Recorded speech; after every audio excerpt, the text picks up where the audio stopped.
என்னடா பண்ண அப்படி என்னடா பண்ணி கிழிச்ச?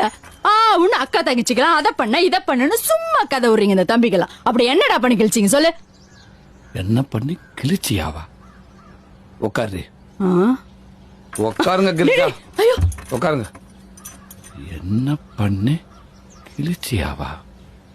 ஏண்டி உனக்கு தம்பியா இருக்குது எவ்வளவு கஷ்டம் தெரியுமா? உன் புருஷனுக்கு மச்சானா இருக்குது எவ்வளவு கஷ்டம் தெரியுமா? இந்த உட்காந்துருக்க உரலு அவனுக்கு மாமனா இருக்குது எவ்வளவு கஷ்டம் தெரியுமா? உன் மாமியா இருக்காலே மாடல் மனோரமா அக்காக்களுக்கு ஒத்தாட்சியா இருக்கலாமே 2 வேலை இழுத்து பிடிச்ச செய்ய வந்தா சம்பளத்துக்கு ஆள் வச்ச மாதிரி ஆளுக்கு வேலை வாங்குறாங்க. இன்று நான் தெரியாம தான் கேட்கிறேன். எங்க ஆத்தாகரி அவனுக்கு ஒன்ன கட்டி கொடுத்துருக்காளா இல்ல என்ன சேர்த்து கட்டி கொடுத்துருக்காளா? அந்த கூழ்பான இன்னைக்கு இல்ல அவனை எல்கேஜி சேர்த்து விட்டதுல இருந்து 7:30 மணி பள்ளிக்கூடத்துக்கு 5:30 மணிக்கு எழுப்பி விட்டு பல்ல விளக்கி விட்டு ஆய் கழுவி விட்டு குளிப்பாட்டி விட்டு துவட்டி தலை சீவி பவுடர் அடிச்சு யூனிஃபார்ம் பேர்ல சட்டை டவுசர் ஷூ சாக்ஸ் பெல்ட் டைல ஒரு பேச்சு லொட்டு லொசுக்குன்னு எல்லாத்தையும் மாட்டி விட்டு குதின்னு குதிக்கிறவனுக்கு குஞ்சு மணியை மாட்டிடாம ஜிப்பையும் போட்டு விட்டு அவனை பள்ளிக்கூடத்துக்கு ஏற்பாடு பண்றதுக்குள்ள என் பாடு பெரும்பாடு ஆயிருந்தே. இதெல்லாம் வருது. நான் எப்பெல்லாம் சோத்துல கை வைக்கிறேன் அப்பெல்லாம் உன் பிள்ளைக்கு ஆய் வந்துருண்டி.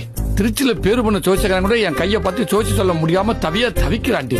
உன் பிள்ளைக்கு குண்டிகளை விட்டு என் கைரேகை எல்லாம் அழிஞ்சு போச்சுடி.